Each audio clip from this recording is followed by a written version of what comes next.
Assalamualaikum warahmatullahi wabarakatuh. Perkenalkan, nama saya Helen Rizky Amalia dari Fakultas Ekonomi dan Bisnis, Program Studi Manajemen Kelas A, Universitas Pancasakti Bekasi. Di sini saya akan sedikit menjelaskan tentang mata kuliah Pendidikan Kewarganegaraan, yaitu tentang landasan hukum dan landasan historis pendidikan kewarganegaraan dengan dosen pengampu Ibu Rosa Yenita SPD MPD. Selamat menonton. Baik, kita lanjut ke slide selanjutnya. Ini sedikit tentang biodata saya. Kemudian ke slide selanjutnya, landasan hukum dan landasan historis. Yang pertama yaitu landasan hukum, yaitu peraturan baku sebagai tempat terpijak atau titik tolak dalam melaksanakan kegiatan-kegiatan tertentu. Landasan hukum pendidikan kewarganegaraan. Kemudian, landasan hukum pendidikan kewarganegaraan. Yang pertama yaitu Undang-Undang Dasar 1945, yaitu pembukaan Undang-Undang tahun 1945 khusus pada alinea kedua dan keempat yang memuat cita-cita dan aspirasi bangsa Indonesia tentang kemerdekaannya. Kemudian yang kedua, pasal 27 ayat 1 menyatakan bahwa segala warga negara bersama kedudukannya di dalam hukum dan pemerintah serta wajib menjunjung hukum dan pemerintahan itu dengan tidak ada kecualinya. Yang ketiga, yaitu pasal 30 ayat 1 menyatakan bahwa tiap-tiap warga negara berhak wajib beserta dalam usaha pembelian negara. Yang keempat, pasal 31 ayat 1 menyatakan bahwa tiap-tiap warga negara berhak mendapatkan pengajaran. Landasan hukum yang kedua yaitu Undang-Undang Nomor 20 Tahun 1982 tentang ketentuan-ketentuan pokok pertahanan keamanan negara Republik Indonesia. Yang pertama yaitu dalam pasal 18A disebutkan bahwa kewajiban warga negara yang diwujudkan dengan keikutsertaan dalam upaya bela negara diselenggarakan melalui pendidikan. Pendahuluan bela negara sebagai bagian tak terpisahkan dalam sistem pendidikan nasional.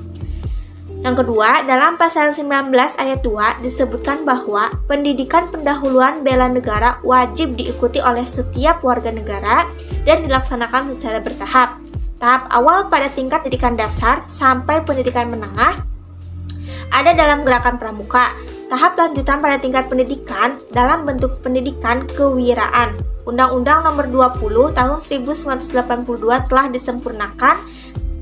Undang-Undang Nomor 20 Tahun 1982 telah disempurnakan dengan Undang-Undang Nomor 3 Tahun 2002 tentang pertahanan keamanan negara.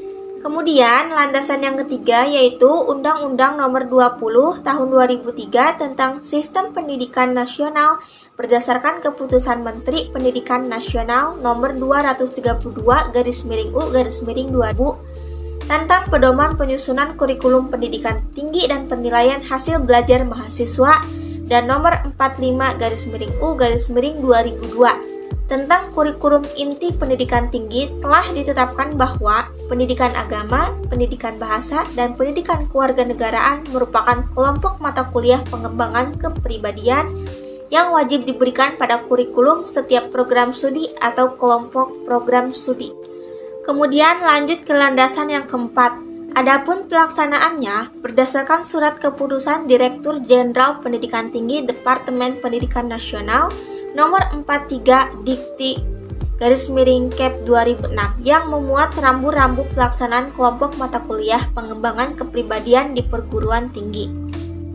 Sekarang yuk kita lanjut ke landasan histori, yaitu fakta-fakta sejarah yang dijadikan dasar bagi pengembangan pendidikan Pancasila, baik menyangkut formulasi tujuan, pengembangan materi, rancangan model, pembelajaran, dan evaluasinya.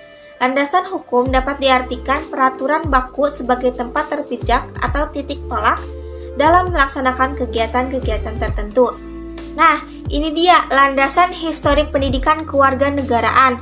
Yang pertama yaitu perjuangan para pahlawan dari berbagai pelosok tanah air untuk melawan penjajahan seperti Pangeran Diponegoro, Untung Surapati, Imam Bonjol, Hasanuddin, Cut Nyadin. Nah, yang kedua yaitu pergerakan dengan mendirikan berbagai organisasi muda seperti Budi Utomo, Muhammadiyah, Nahdlatul Ulama, Taman Siswa sebagai wujud kebangkitan nasional yang bergerak di dalam pendidikan, keagamaan, sosial, masyarakat sebagai perwujudan kebangkitan nasional.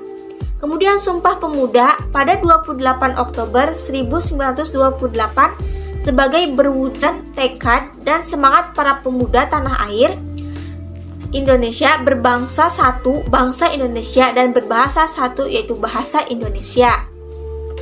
Kemudian yang keempat, pada masa penjajahan Jepang, para pemuda mempersiapkan untuk mendirikan negara Indonesia sebagai suatu negara yang merdeka, bersatu, berdaulat, adil, dan makmur. Histori selanjutnya yaitu Proklamasi Kemerdekaan Republik Indonesia pada tanggal 17 Agustus 1945. Kemudian, perjuangan bangsa Indonesia pada awal kemerdekaan untuk menghadapi Belanda yang ingin menjajah dan menguasai kembali Indonesia.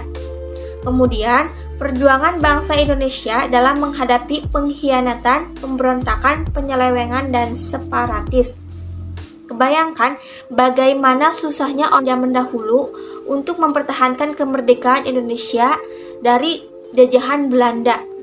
Jadi, kita sebagai generasi penerusnya harus bersyukur dan harus zaman dahulu untuk mempertahankan kemerdekaan Indonesia dari jajahan Belanda. Jadi, kita sebagai generasi penerusnya harus bersyukur. Nah, sekian penjelasan materi dari saya, Helen Rizky Amalia. Semoga kalian dapat memahaminya dengan mudah. Mohon maaf apabila masih banyak kesalahan. Terima kasih yang telah menonton. Wassalamualaikum warahmatullahi wabarakatuh.